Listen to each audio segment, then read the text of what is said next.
Hello everyone, and welcome back. In this video we are going to be creating this exchange rate apps where we're going to be pulling the exchange rate information from the API, and the API that we're going to use is called exchange rates API, and this is the API basically that we're going to be using. Essentially it gives us the exchange rate against euro for all the other countries, and this exchange rate is available at current rates. Basically this API returns rates for every day. So we're going to be building this app using the exchange rates API, and the purpose of the course is to learn about SwiftUI, how to use combine observation framework, generics, and SwiftUI together. So there's a lot of stuff that we're going to be building. So the part that we're going to be focusing on is basically building the backend infrastructure, which is going to support this app. And essentially you can see we are drawing flags, names, and the local currencies and how they're represented. So we're going to build all that infrastructure from scratch within SwiftUI, and we're going to put it together for this app. Okay, so this video course is basically focused on learning about SwiftUI and how to create production level apps, iOS apps in SwiftUI. So let's go ahead and get started and hop on to the next video where we are going to be starting from a brand new project. I'll see you guys there. Thank you. Hello and welcome back, and in this video we're going to start off our currency exchange app in Xcode, and I'm using Xcode 16 beta here, and we're going to be building everything in iOS for iOS 18 in plus. Okay, all right, with that let's go ahead and get started. What we're going to do first is we're going to create a first of all a brand new project. So if you have not created a project before, just install Xcode from the App Store, Mac App Store, and after that you can go ahead and create a new project by going File, New, and Project. Okay, and this is gonna basically launch this new project template flow, and you can select whatever type of app you're creating. We are creating iOS, and it's an app, so go ahead and select iOS app, click next, provide the name of your project, team that you belong to. This is basically if you have Apple developer license, organization identifier, interface is going to be Swift, language is going to interface is going to be SwiftUI, language is going to be Swift. We are not choosing any testing system or a storage system, so you can leave both of them none and click next to save the project at your location. Now once you create, you're going to end up right here where you're going to have basically an app which is basically the main entry point for your project or your app. Whenever your app is launches, this is the first file that is going to be called, or the first place it's going to be called, because this is decorated by @main macro, or like, you know, this is basically, you can see if it's a macro or not. So this one is basically @main property wrapper. Okay, so what happens is basically once your main is called, your new window is created, and that's when, like, you know, your content view is called, which is your landing page in this case. Now if you have a different landing page, you can actually call that here by replacing the content view with something else. We're going to leave this as is, and we're going to leave the content view as is for now as well.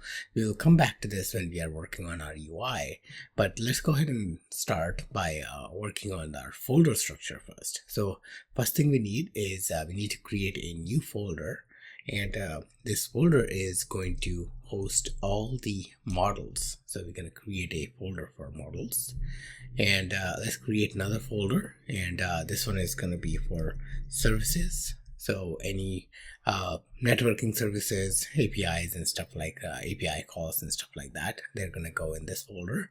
And then we are going to have a folder for utilities. So utils, util classes, anything utils, anything that, like, basically you need to that will help you achieve your functionality is gonna go in here. And I think I've spelled it wrong. Okay, utils, there we go.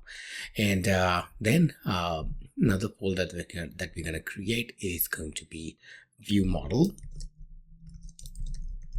So this is where we're gonna keep our view models, and this is about it. Our view is gonna be the main content view.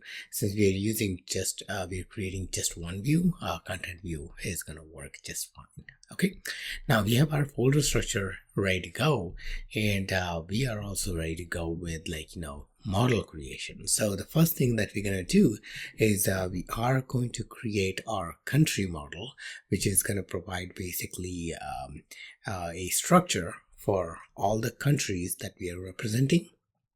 And this is going to be pretty much all the countries there are, and there are going to be a few properties that we're going to be adding. So let's go ahead and hop on to the next video, where we are going to be creating our country model. I'll see you guys there. Thank you. Hello and welcome back, and in this video we are going to be creating our country model. So let's go ahead and get started. So we're going to create a new file from template, and we're going to choose Swift as the template and click next, and we're going to name this file country. Okay, once the file is created, import from foundation is already included. So we're going to go ahead and get started. And what we're going to do is we're going to create a struct here, struct called country. And this country is going to have, this country struct is going to have a few properties. We are interested in country name, which is going to be of string type, country code, which is again going to be another string type, currency code, type string, and a flag emoji representing all the flags, basically the flag for the country. Okay, so we're going to have these four properties. Now what we're going to do is we're going to create an extension for the country model, and we will basically list all the countries as a static variable inside this extension. Now in Swift, a static variable is basically a type level property that belongs to the type itself, in this case the struct, a country, and it belongs to the type itself rather than the instance of its type. So what does it mean? So whenever you are creating something something like this, let shared is equal to country, for example. Right now, what let me create it in a way it doesn't throw the error. Static let shared. Okay, so it's complaining because we are not providing all these values, but this is just for an example. So imagine, like, you've defined, you've provided all the strings, right? So what you're creating here, right here, is the instance of country. That means it's an instance of type. Now whenever you are accessing a property through instance, that property is instance level property.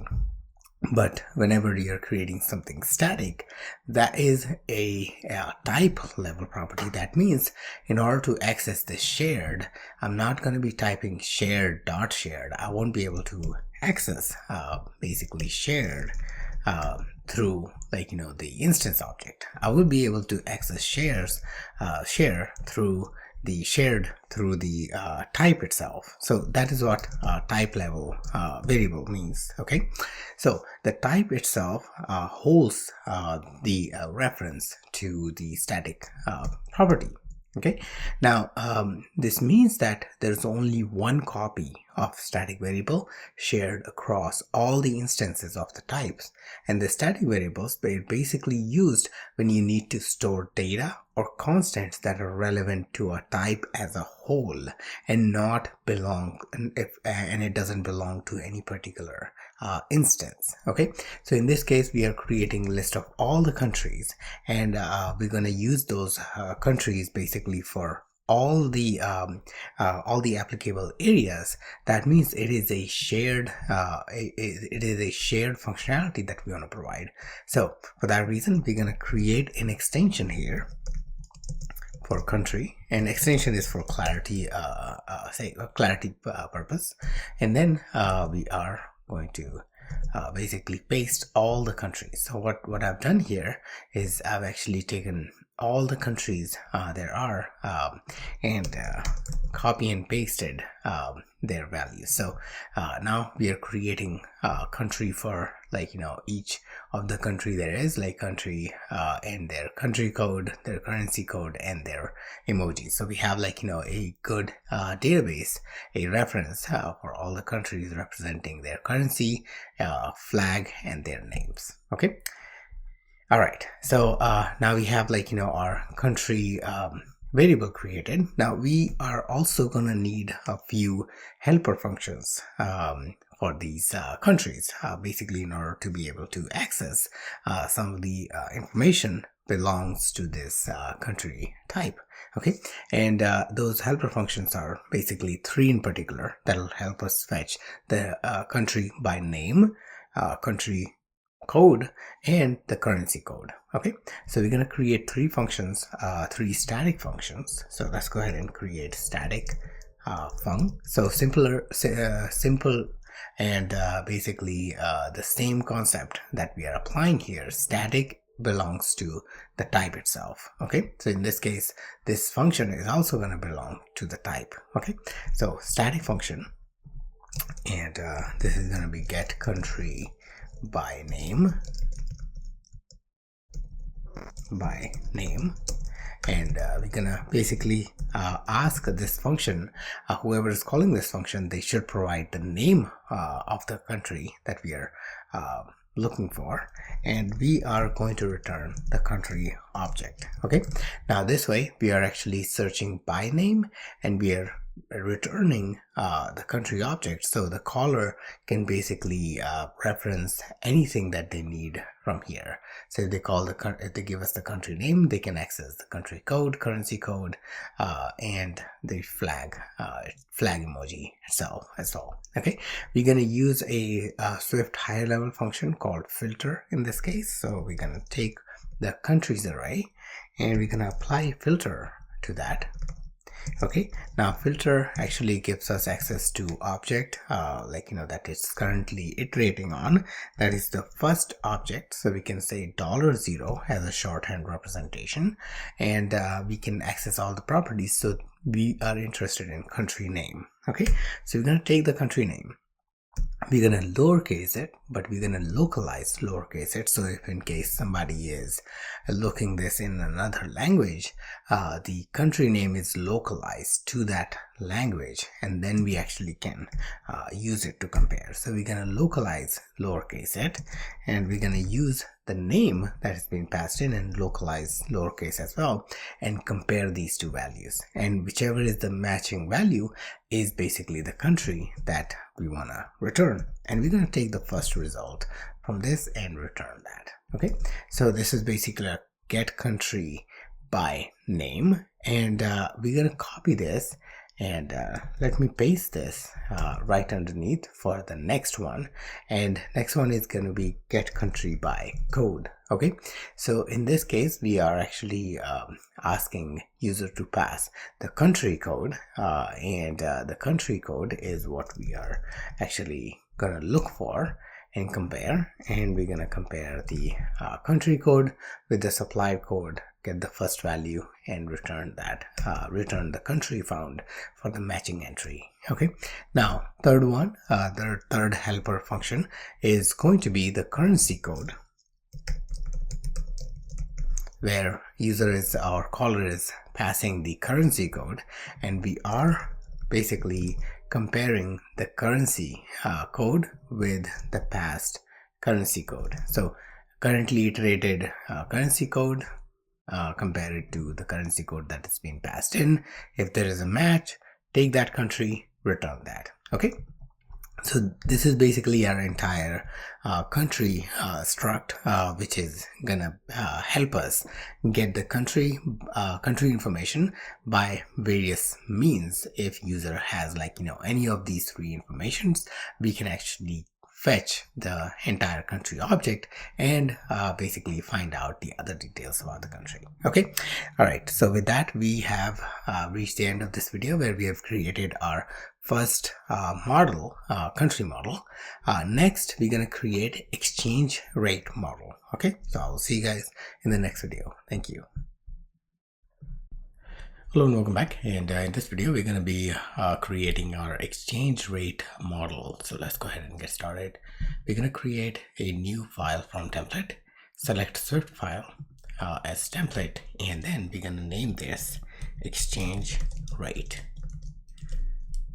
Okay, now this exchange rate struct will be conforming to codable, identifiable, and equatable protocols.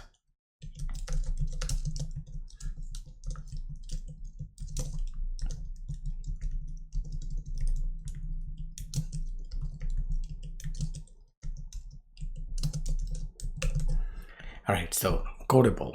Codable basically allows types to be encoded and decoded from external representations like JSON. It combines the encodable and decodable protocols, which enables us easy conversion between the data formats in Swift types. Then we have identifiable protocol. Identifiable protocol provides a unique identifier for the types, requiring a property of ID, which is of type hashable. Now this is useful for uniquely identifying items in a collection of the list, or in the list. SwiftUI uses that to identify each item individually. And then you have equatable, which allows comparison between instances using double equal method.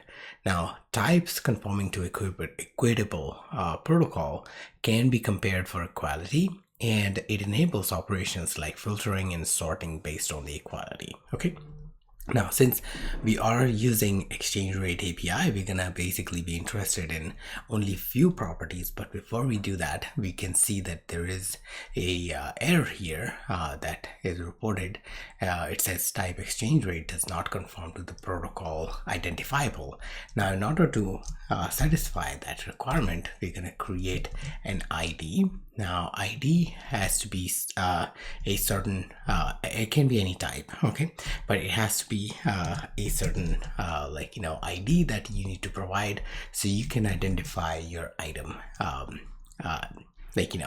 individually, or uniquely. Okay, so we're gonna create a UUID, which is universally unique ID, and we're gonna use that for this ID. Now once again, since we are using exchange rate API, we are also interested in only few properties. So if you look at the API itself for the exchange rate, the response includes success key, timestamp, base, date, rates, and then you have all the rates. Okay, now base is fixed because we are using free API, and when you have free API, your base is always euro. Now if you want to be able to change the base, then you'd have to actually upgrade to the next tier in exchange rates, in the next tier in exchange rates API, and then you can actually provide the base value. Base is essentially what you're comparing against. For example, if you provide USD here, then what $1 stands for for all the other currencies. So that's what this means. Now in this case it's euro, so what 1 euro stands against, like, you know, all the other currencies. That's what this is representing here. Now we are interested in only two properties. One is date, okay, and another one is rates. Now rates is basically an array, or it's a dictionary. Basically it's an array of dictionary, and this dictionary actually has this dictionary has basically hold on a second. Actually, it is just a dictionary. So it's a dictionary of key and value. Okay, so we have a key is in the form of a string, and the value in the form of double. Okay, so that's what we're going to do. We are going to basically use these two properties. So let's go ahead and set this aside and create our properties. So you're going to create date first, and this is basically exactly the same, is written the same way as we have here. So you can actually even copy it from here like that, and you can basically copy the rates as well, and rates is going to be basically a dictionary, and we can create this one as let as well. Okay, and this is basically a dictionary with string and double. Okay, now we are making these properties optional, and this says there's immutable. We're gonna change it for now, but let me come back, like, you know, and fix this issue. Okay, so what we are doing here is we are making these properties optional, and what optional allows us to do is basically whenever you're dealing with API responses, then you may or may not have a value for that key. Now you need to be able to apply or JSON decoder needs to be able to basically nil that property out, or set the property as nil if the key is not present. Now if you don't have this, then you can actually start seeing an error while decoding your JSON response. So for that reason, we've actually made both of these date and rates as optional properties. Okay, now we have three properties here. Now if you go back into the response again, you're going to notice that we don't have anything for ID. Okay, you can use timestamp as an ID, but it doesn't represent it correctly. Okay, so for that reason, we are actually using UUID as the ID, but this creates a problem, because whenever you're creating your parsing a response, because of codable and decodable, like because of the codable protocol, whenever the response is being decoded, your ID is gonna be in the response body, the JSON decoder is gonna look for ID, and it's not gonna find it, and it's gonna fail right there, basically with an error that ID field is not found. Now to overcome that, we use something called coding key.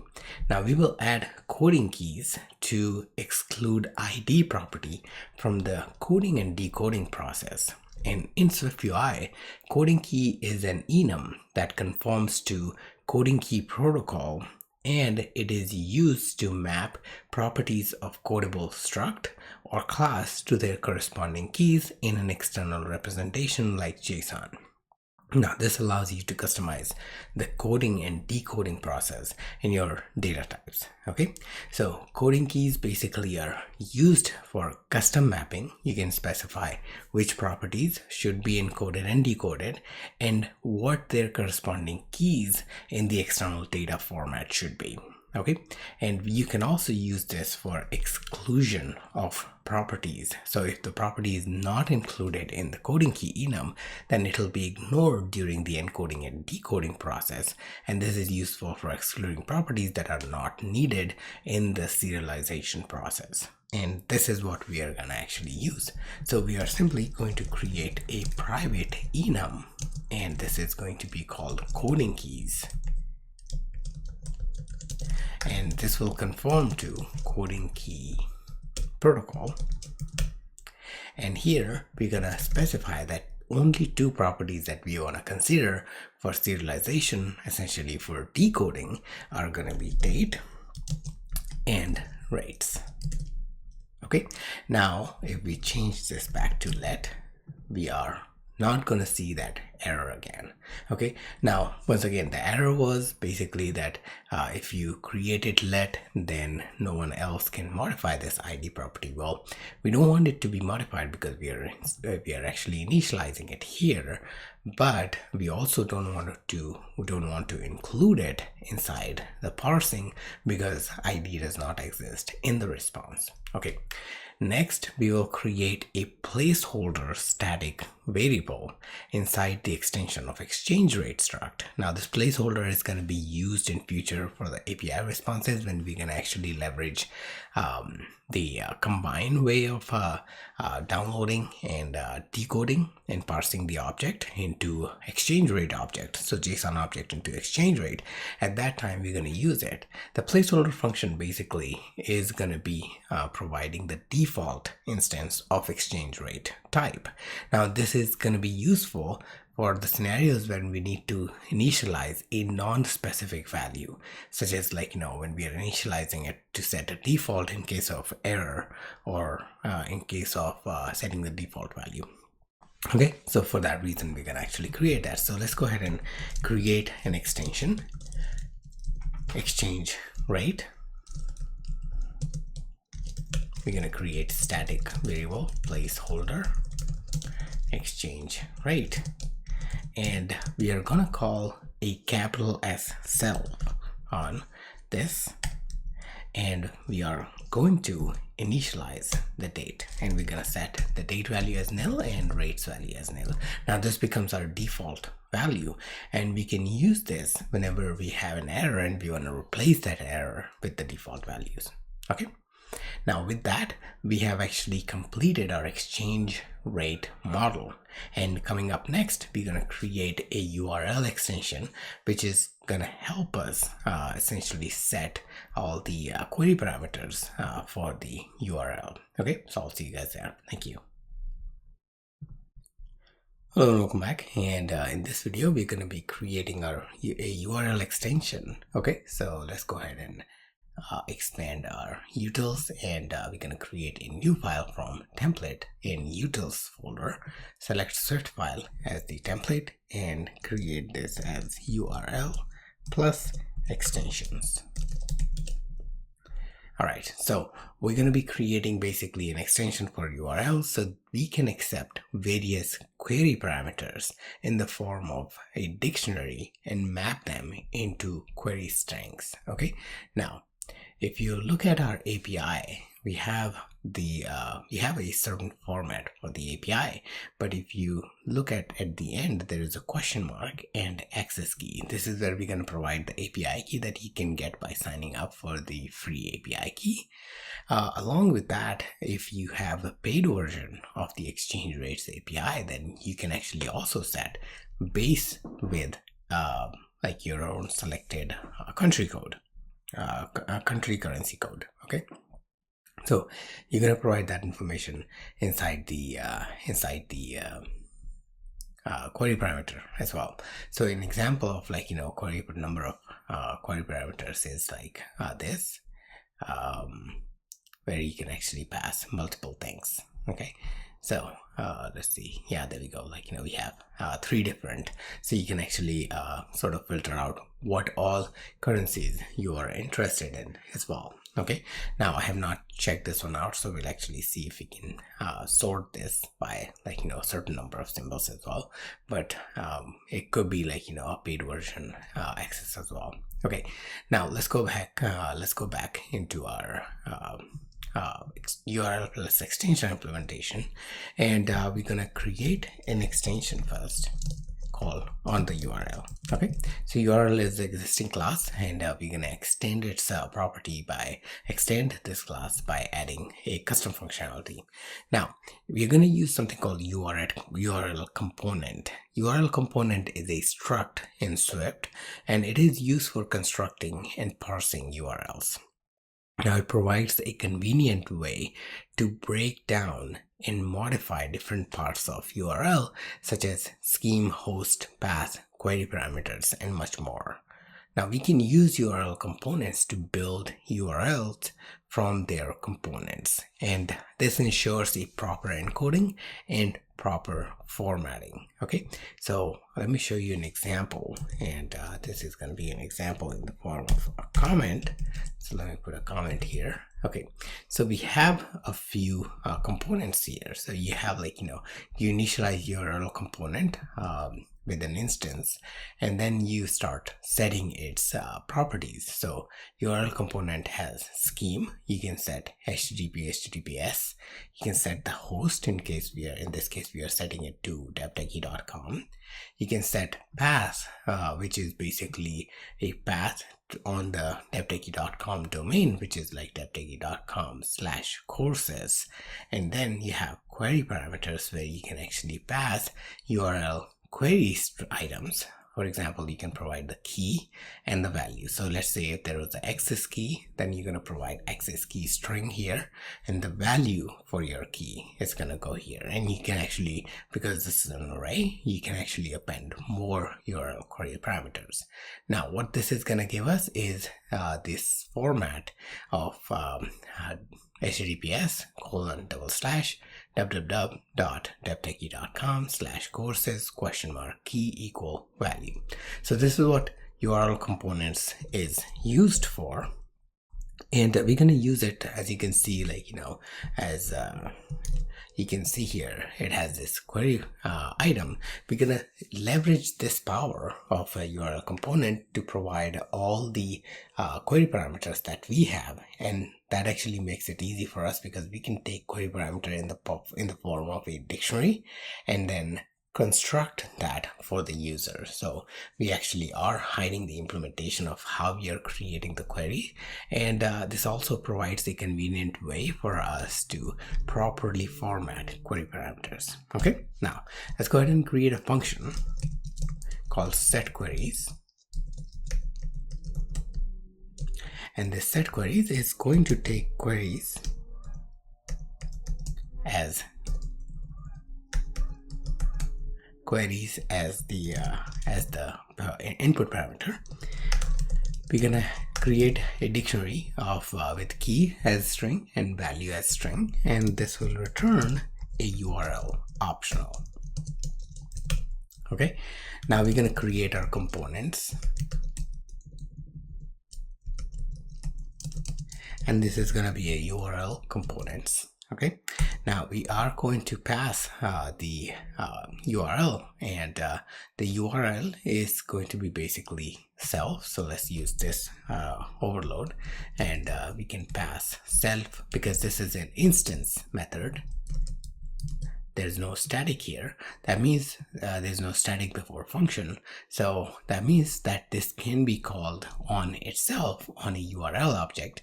So we will have the reference of URL by using self, and then resolving against the base URL, we're going to set it to true. Okay, next we are going to set the query items. Okay, so components dot query items is equal to queries that we are getting. We're gonna use one of the higher level function map and create a URL query item with the name, which is gonna be first parameter, which is $0 dot key. So we're gonna pass the key here, and for the value we're gonna say it's gonna be $0 dot value. Okay, so whatever we are passing inside this dictionary, we can actually use that to construct our query item or query parameter. Now once we have constructed our URL, we can simply take our components and extract the URL out of it and return that URL. So this is gonna give us that fully constructed URL with the query parameters. Okay, all right, with that we have reached the end of this video, where our URL extension is also ready, and in the next video we're going to be creating our endpoint enum. Now this enum is going to help us manage our URLs. Okay, so I'll see you guys there. Thank you. Hello, and welcome back, and in this video we're going to be creating our enum endpoint. And this endpoint is basically going to be used to manage the base URL. This way we can extend the URL for other cases, passing more query parameters when needed. Okay, so let's go ahead and get started. We're going to create another util, and in this time we're going to select once again a new file from template. Select Swift as template and name this endpoint. And we're going to create this as an enum for endpoint. And this enum right now is going to have just a default case. And since default is a keyword inside the Swift language, we can use tick default tick. Okay, that way, like, we can actually name our variable same as the keywords, and this way, like, you don't have to deviate from, like, creating shared or anything like that. Okay, well, you can actually create this instead as base as well, but I just wanted to show you, like, there's an example where I just wanted to give you an example where, like, you can use the keywords as well. Okay, now once we have the case, there's going to be only one case in this in this enum, which is going to be the default. We can actually go ahead and create a private variable for the base URL. So we're going to create private or base URL. This is going to be a URL type, and we are going to construct a URL. So this is going to be a computer property. We're going to construct a URL from the from a string. Okay, and we're going to pass the string, and here we are going to use the API endpoint right here, this one. Okay, so we want to use the one that has, like, latest in it. So this is the endpoint that we want to use. So let's go ahead and grab that and paste it here, and this becomes our base URL. And let's go ahead and unwrap this. Now we know that we are actually providing this URL, so we are not worried about, like, this being not resolved, because this is going to be resolved because we are actually providing an actual value. Okay, now we are going to basically create a variable URL, and this is going to combine our base URL and basically help us set the queries. Okay, so we're going to create a var URL, which is going to be a URL. This is going to be a public property, so user can access this, and this is going to be another computer property. We're going to use our base URL, and we're going to set queries on that. And remember, set queries is basically an extension to the URL object. That means we can directly set a dictionary of queries here, and that query will give us basically a fully constructed set queries will give us a fully constructed query parametered URL that we can return to the user. Okay, we're going to create a function called query, and this function is going to return a dictionary of string and string. Okay, and here we can actually put a switch case on self. Now this we are doing so if we have more than one type of endpoint, then we can apply the proper query parameters. Okay, so for the default case, we are going to basically return just the access key and the actual access key. Okay, so I'm going to paste my access key. Please sign up for yours. This access key is going to change after we publish the video course, so please make sure to grab your own access key from the exchange rates API. Okay, so now we are ready to call our queries function or query function, and this query function is basically going to get the current instance is going to get the dictionary of query parameters, and then those query parameters are going to be set as query items. Okay, all right, now what could be the other case? Like for example, the other case could be where you are actually passing symbols. Okay, so for example, you have another example where they are passing symbols right here. Okay, so let's go ahead and create another case. with symbols. Okay, and we can set that case here, actually right here, case with symbols. Okay, and then we can return two things. So access key is always required, right? So we're gonna have that, but we're gonna have symbols as well. So symbols is gonna be the key, and then the value is gonna be a comma separated all the currencies that you need. So EUR you already have, USD, INR. Okay, so we can have all these, and then we're gonna have the access key as well. So let's go ahead and create another one with the access key. So now you have two endpoints in the enum. You have a default endpoint and you have with symbol endpoint. Now this gives us flexibility that if we have more endpoints, we can continue to add more cases. And see, we don't have to change anything for the base, and the only thing that changes is this query, which if you want to further extend, you can actually extract out in another file and provide as an extension. Okay, all right, with that we have reached the end of this video where we basically built out endpoint. So now our endpoint URL is ready, and it's time to create our view model. So I will see you guys in the next video where we're going to be creating our view model. Thank you. Hello and welcome back, and in this video we're going to be creating our view model.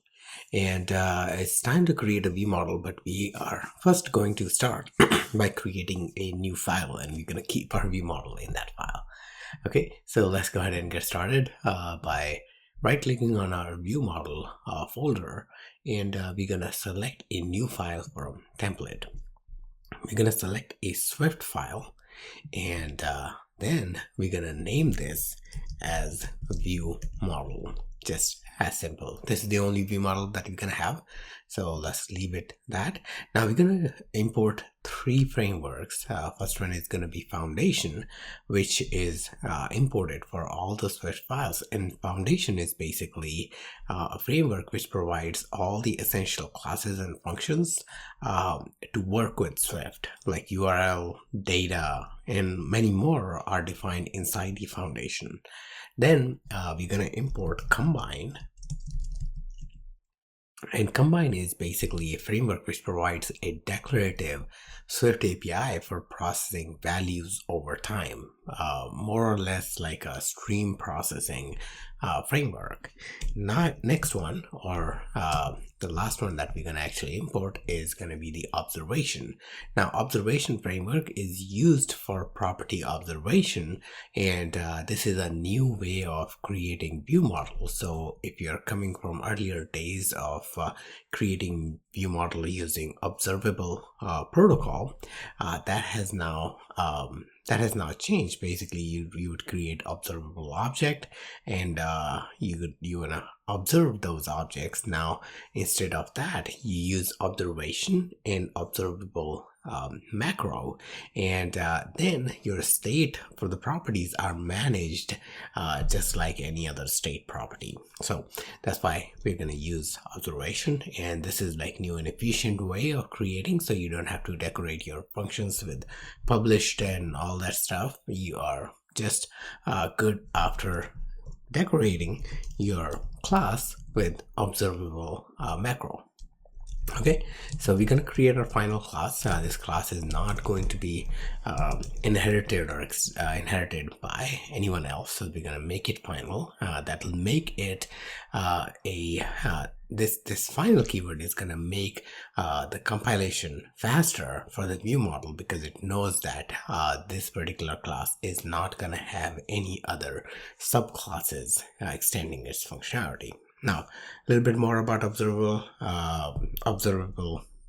not macro, actually, it's a property wrapper. So observable is a property wrapper that is used to automatically notify listeners of the changes to the property within the view model. And it provides basically this functionality by leveraging the power defined inside the observation framework, which facilitates the reactive programming. Now, how can you check if it's a macro or actually it is a macro? You can see that it has this macro defined right here, hide macro. But if you take maybe add published, which is a property wrapper, you're not gonna have macro options. So I misspoke that earlier. What I was saying was correct. It's this is a macro, and macro are basically small functions that are created that will actually handle some of the complex cases for you, and they do that by decorating or creating functionality behind the scene at the compiler level. But you can always see that by clicking on expand macro, and you can see what are the things that you're creating or compiler is creating on your behalf. So observation is basically observable is creating an extension for view model and conforming to observation.observable protocol. It is also basically defining all the necessary functions and variables, so you can actually subscribe to all the observations or changes that are happening within the class. When we hide it, we don't have anything, we have a clean class. Okay, next we will create two properties. First one is going to be exchange rate.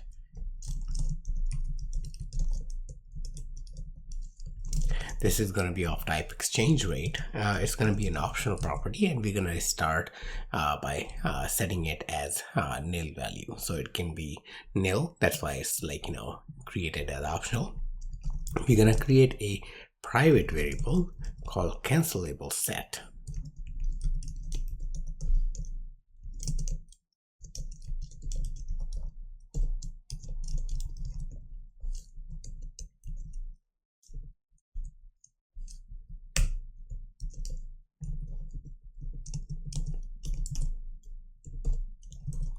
Okay, so right, so set, and it is cancelable. Actually, it's any cancelable. Cancelable is the implementation, and any cancelable is the protocol that needs to conform. Okay, so any cancelable. All right, so this exchange rate is basically an optional property which is going to hold the exchange rate data fetched from the service. And your cancelable is basically a set that holds all the subscriptions to the publisher. Now, any cancelable type is used to manage the lifecycle for these subscriptions and ensuring that they can be canceled, and when no longer needed, we store them and call them when the function or the class is deinitialized. So we call the function called cancel on them. Okay, so we're going to create a deinitializer, and we're going to call cancel in a minute or two when we actually create deinitializer for the class. All right, let's go ahead and continue. We will create a fetch rates function and call it inside the class's initialized init property. Okay, so we're going to create the initializer, and this is going to be a default initializer, so we're going to override that, and we're going to call the function fetch rates. Okay, now fetch rates does not exist yet, so let's go ahead and create that.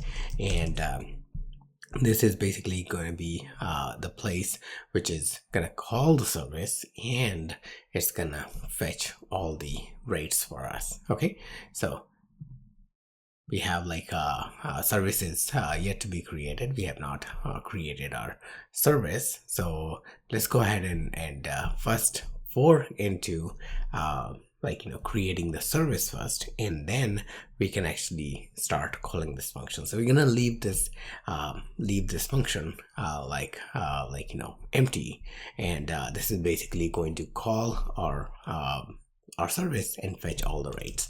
Okay, now next is going to be our deinitializer or dinit, and we're going to call our cancelable set, and for each of the item that is found inside this, we're gonna call cancel on it. Okay, so whenever this class is initialized, we want to make sure that we deallocate all the memory and clean up all the resources, and this is what this deinitializer is going to do. And cancelable set is going to make sure that all the subscriptions that we have subscribed to, they are also canceled. Okay, all right, so with that, our view model is almost ready. We have, like, basically a function that we need to create on the extension. So let's go ahead and create an extension, and extension is going to be basically used for some additional. All right, so this extension is going to be on view model, and then we're going to create a function called validate output, and this function is going to return a dictionary array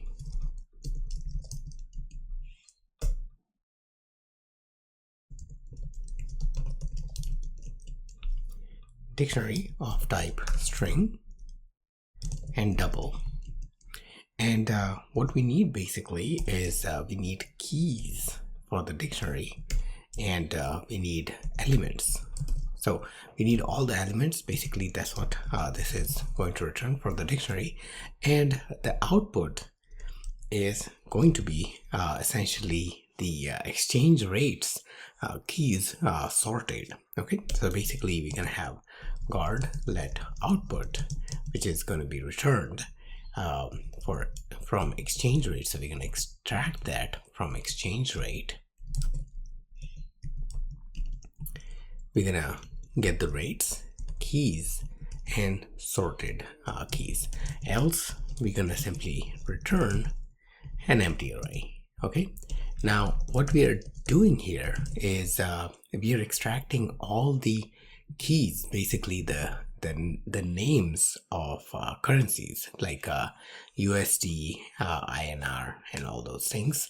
We are extracting that, and we are basically returning that. Now this function is basically going to extract basically return those values in the form of dictionary key element.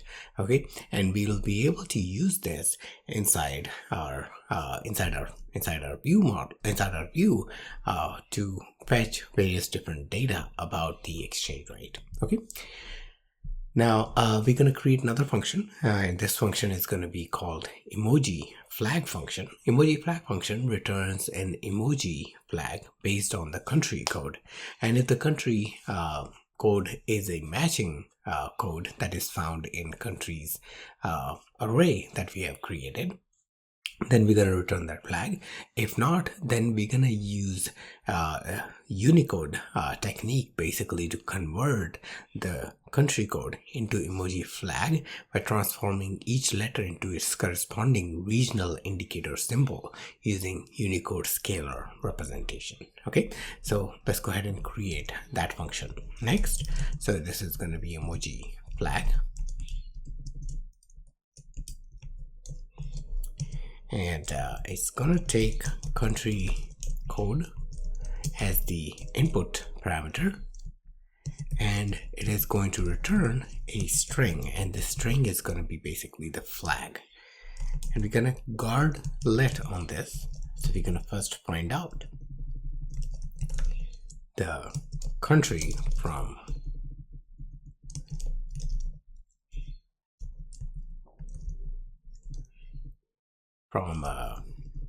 country type.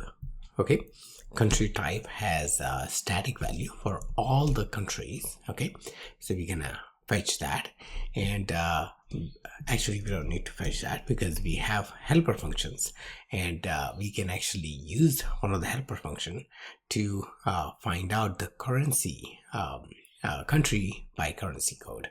So let's see, currency code. Actually, this should be currency code. Okay, so we can actually pass the currency code right here. Okay, so now we are getting a country by the currency code, and currency codes are is what we're gonna get from the exchange rate API. So if we look at the response, what we are getting under rates is basically GBP, JPY, and EUR.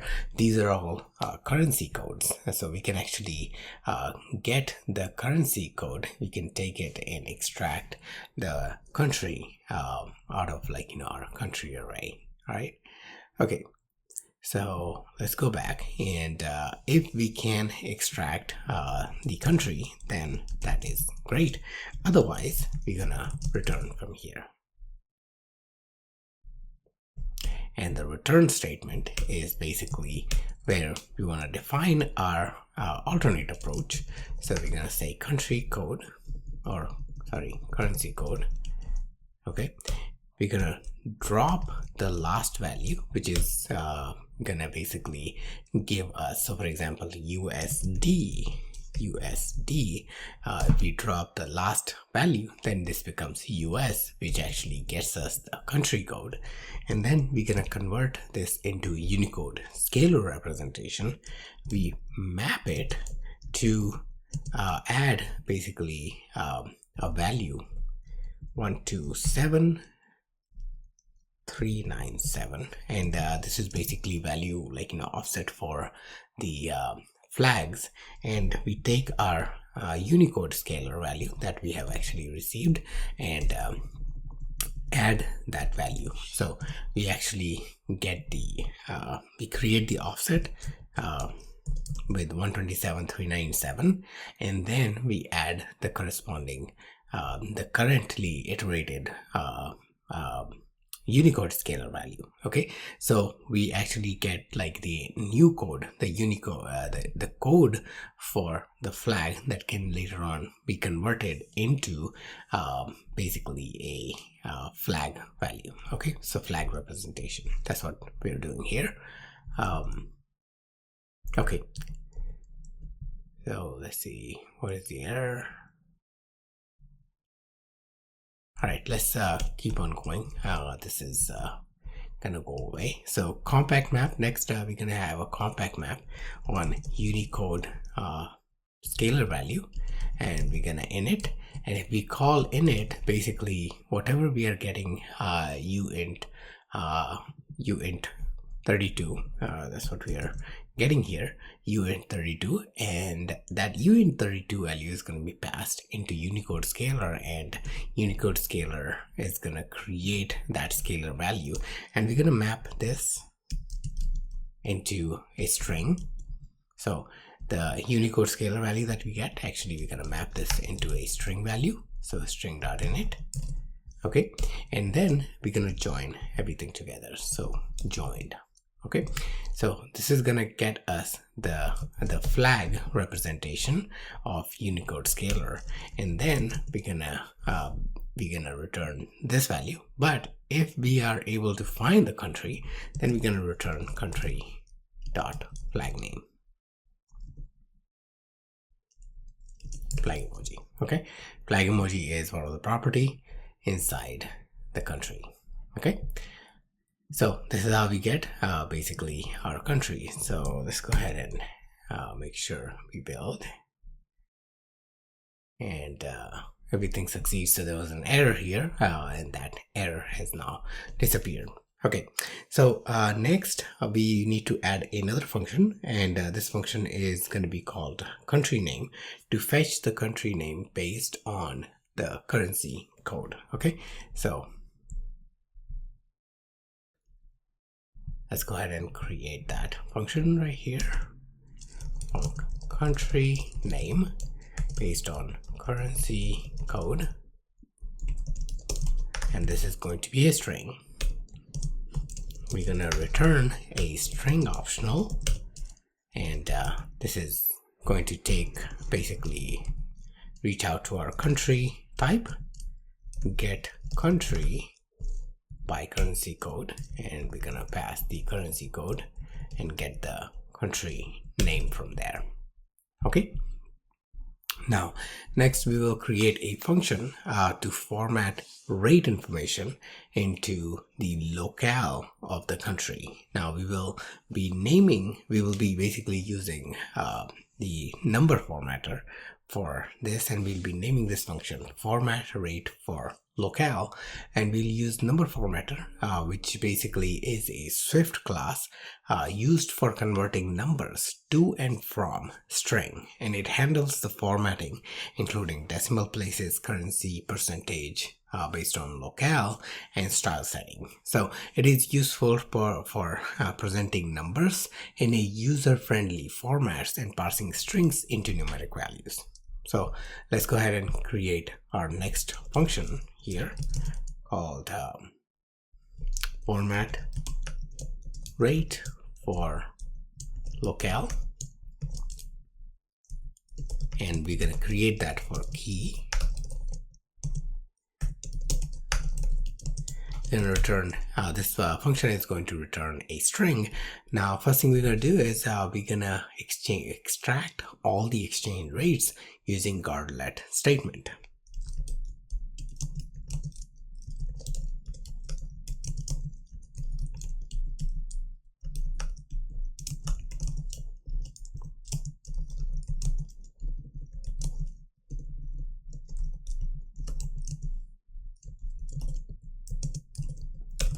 All right, and next we're gonna basically get a rate filtered by the key. So we're gonna have a key passed in essentially for, like, the rate that we need to convert to, and this is going to be for the country, and we're going to actually take that and filter it by the key. Okay, so we're going to take let's say we're going to call this variable called rate, and we're going to take our main rates, and we're going to apply a filter on it,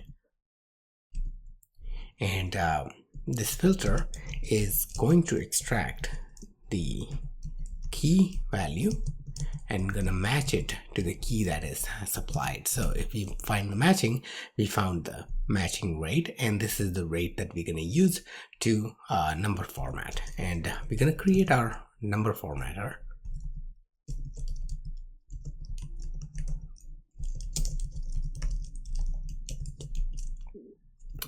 And this is going to be a computed property.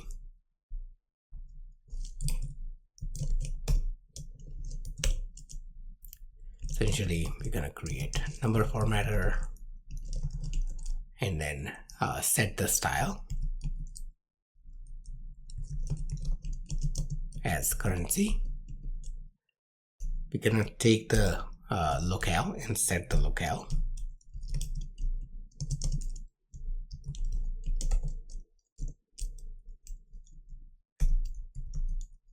And the locale identifier is going to come from key, the currency code that's been passed in. We're going to drop the last element from that. We're going to append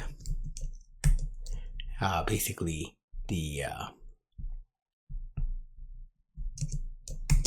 key dot drop last once again, and gonna uppercase it.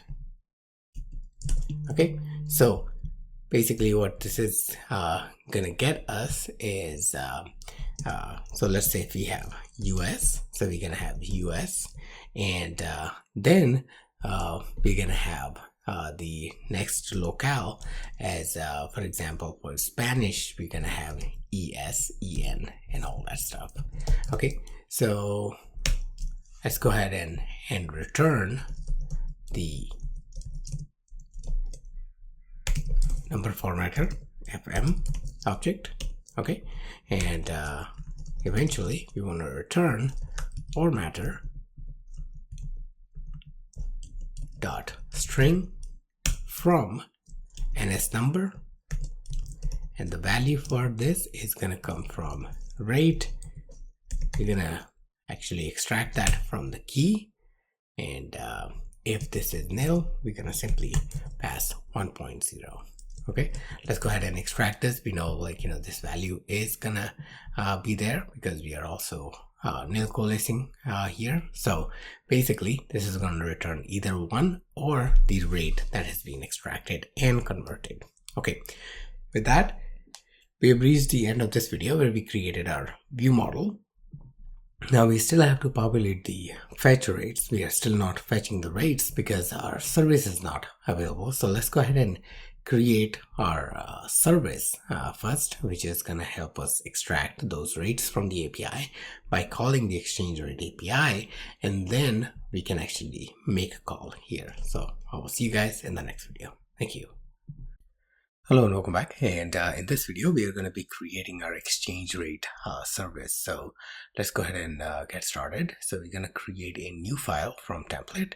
We're going to select Swift file, and we are going to name this exchange rate service.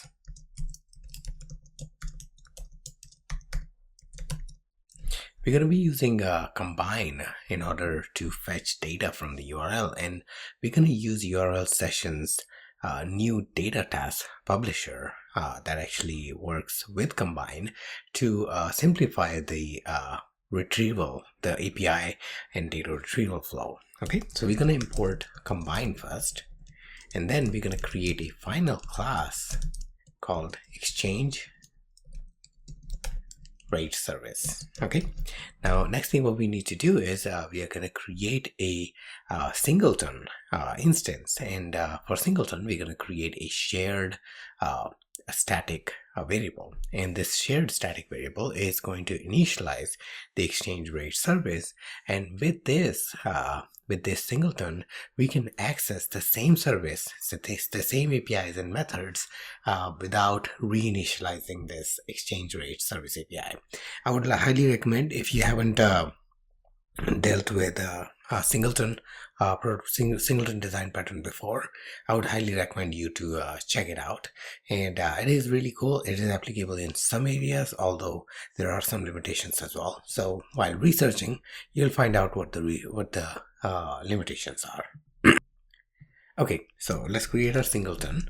So static let shared, it's just you can have any name, share, default, and we're gonna basically initialize this class itself inside this shared variable. This will actually make the shared as an instance function, which actually can be called by just calling exchange rate dot shared. Okay, that way, like, the same instance, which is the shared instance, is shared across the board. Okay, we're going to create a function called exchange rate get exchange rate, and this is going to return any publisher with the exchange rate dot self, and the exchange rate dot self actually helps us define not exchange rate. So any publisher is going to be exchange rate comma error, and this is basically the format for publisher. So this publisher is going to have exchange rate type. Okay, and if there's any error, it's going to actually report that error as well. Now the type that we need to, that I was actually by mistake typing here, it needs to be defined inside the next function call, which is basically going to be the URL session. So this is URL session that we are going to create. It's not the one that is actually provided by Swift. Okay, this is the one that we're going to create, and our type is going to expect a parameter for exchange rate dot self. So basically we are passing this exchange rates type here, so that way we can actually pass along the information that we are receiving for the for this parameter.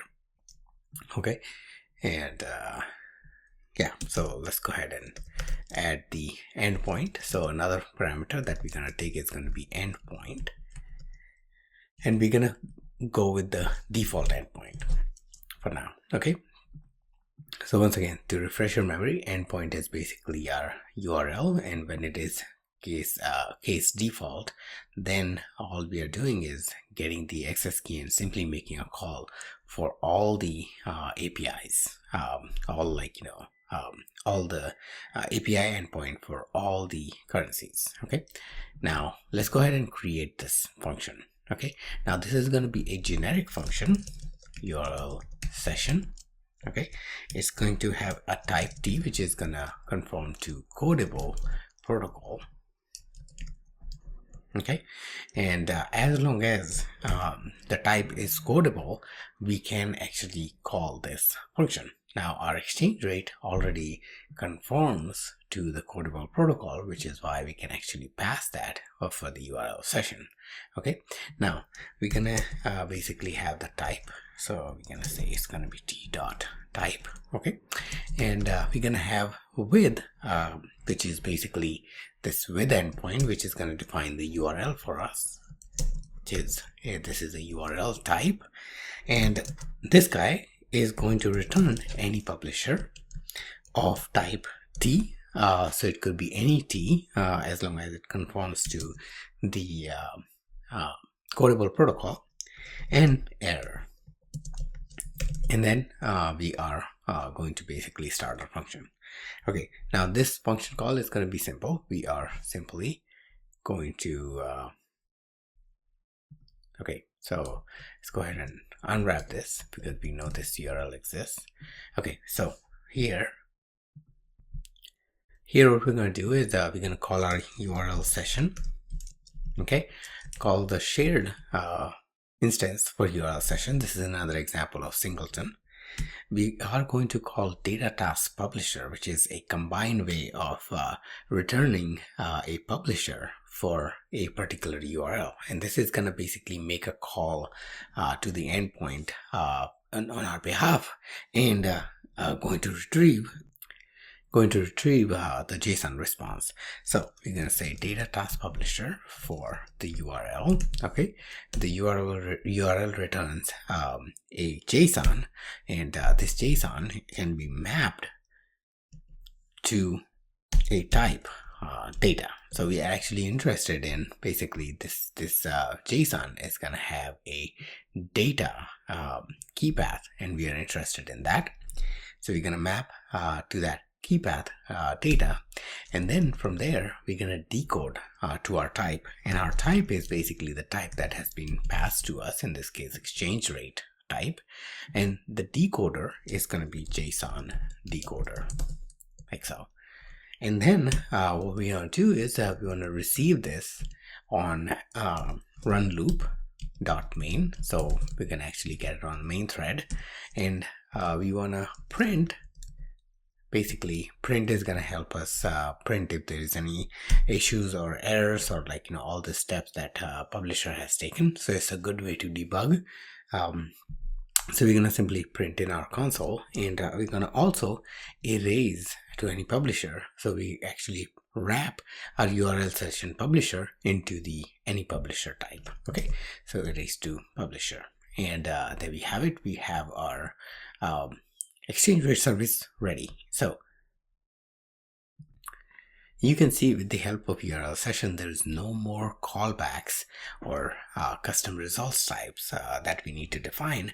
It's all taken care for us. Okay, so now we have to we're going to go back actually to our view model, and we have to actually populate the one of the area that we actually left alone, which was fetch rate, is not doing anything right now. So let's call our exchange rate service, and we're gonna rely on its shared instance. Okay, and we're gonna basically call the get exchange rate right here.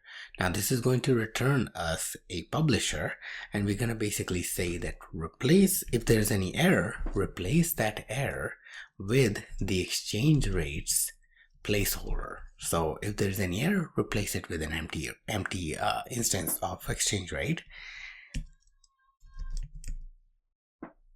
and also apply a sync. Okay, sync will receive a value. So sync is the way to fetch the value, and this actually gets the gets us the rate information. So we are simply going to say receive value is going to have first of all, let's set week self here. because we don't want to create a memory retain cycle.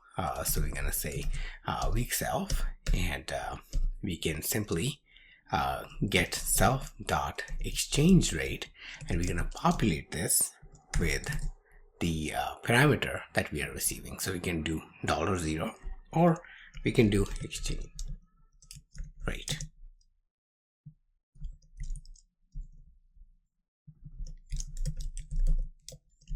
Exchange rate. Okay, and so I prefer maybe less code. So we're gonna do whatever 0th parameter we are receiving. We're gonna actually just populate self dot exchange rate with that, and then we're gonna store this inside cancelable. So cancelable set, and we're gonna actually provide that. So this particular reference to this particular call is retained, is not released, and we can actually continue to publish and listen to the streams that are coming through this way. And with that, we have actually reached the end of this video where our view model is ready to go, and we are ready to go build our UI. So in the next video, we are going to be building our content view UI to populate all the rates information for the exchange rates. Okay, so I'll see you guys there. Thank you. Hello and welcome back, and in this video we're gonna get started working on our view. So let's go ahead and start with the content view. So in the content view, first thing we're gonna do is we're gonna create a reference to our view model. So we're gonna create state variable, and since our view model is created using observation framework, we can simply treat that as any state property. So we're going to create state var vm view model. Okay, now next what we need to do is we need to create a navigation stack,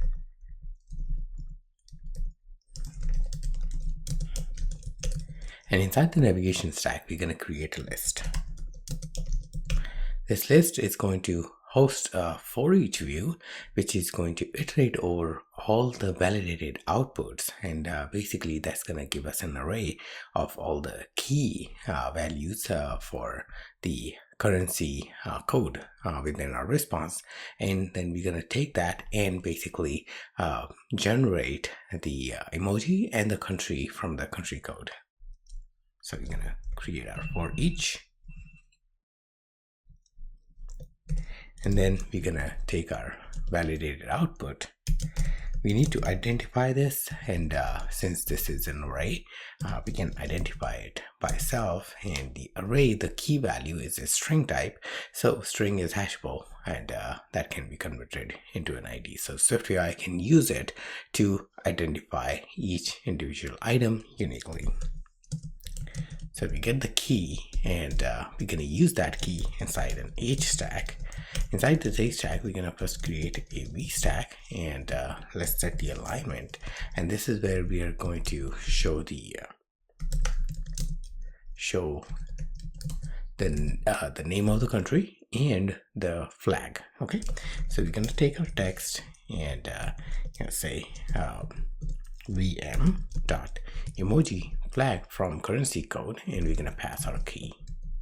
Okay, we're going to set the font to be system, and we're going to set the size to be 50. Okay, so this is basically going to get us the flag for the for the country. Okay, next we're going to create another text, and this text is going to have vm dot country name, and we're going to pass the currency code, and if it is empty, then we're going to simply print the key. This nil coalescing should go inside here. There we go. Okay, all right, now we have an H stack that actually shows the flag and the name of the country. Then we're going to create a spacer.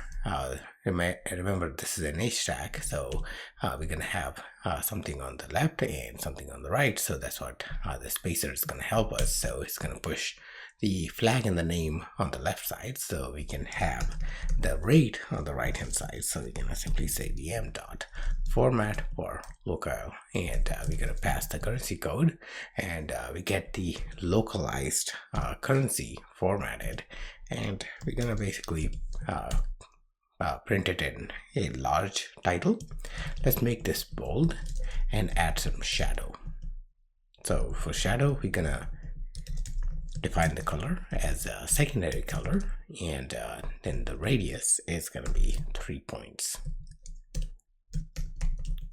We're gonna have padding of 7 points and a background with, let's put this in another line, color dot gray dot opacity, and let's set the opacity of 0.25. We're gonna put it inside a rounded rectangle with a corner radius of 10. Okay, we don't need the style information, we're going to provide it, so we're gonna actually work with the default. Let's make sure all the brackets are closed, and we are done with the background. And last thing we need is a navigation title. So let's type title, and we're gonna say exchange rates, and we're gonna put the base currency here. So we're gonna say vm dot format for EUR for euro. Okay. All right, so with that, we are ready to run our app. So let's go ahead and build and run. And what we should get is basically our app up and running inside the simulator. Okay, let's wait for simulator to launch, and I'll resume the video as soon as simulator is launched.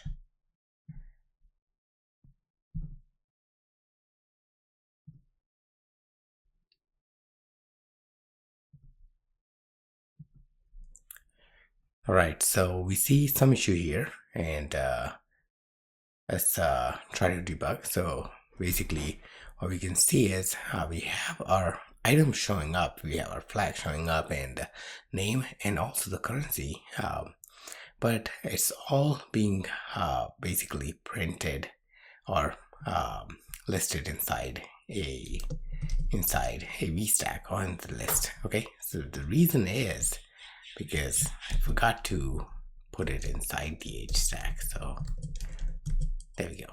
So this is the main reason. And if you notice, we are getting the response in our console as well. So there we have it. Let's take a look at the console first. So we have these are the values that we received. So we received the exchange rate information with the date value and the rates value, and these are all the countries that are that we are getting the exchange rate for.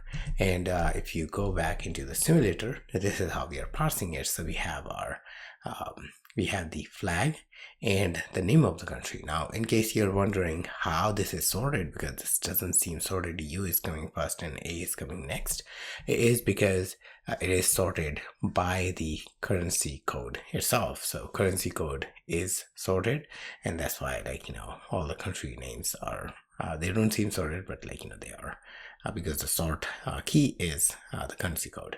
And the other thing that you can notice that all the currency values are localized to those currencies. So we have Australian dollar listed here, and we have all the other countries, and they're for example Brazilian dollar, and yeah, so Canadian. And so yeah, so as you can see, our data is localized, and it is actually being parsed the way we were expecting it to parse. All right, okay, so with that, we have reached the end of this video, where or this video course, where we built a currency exchange rate app against the API.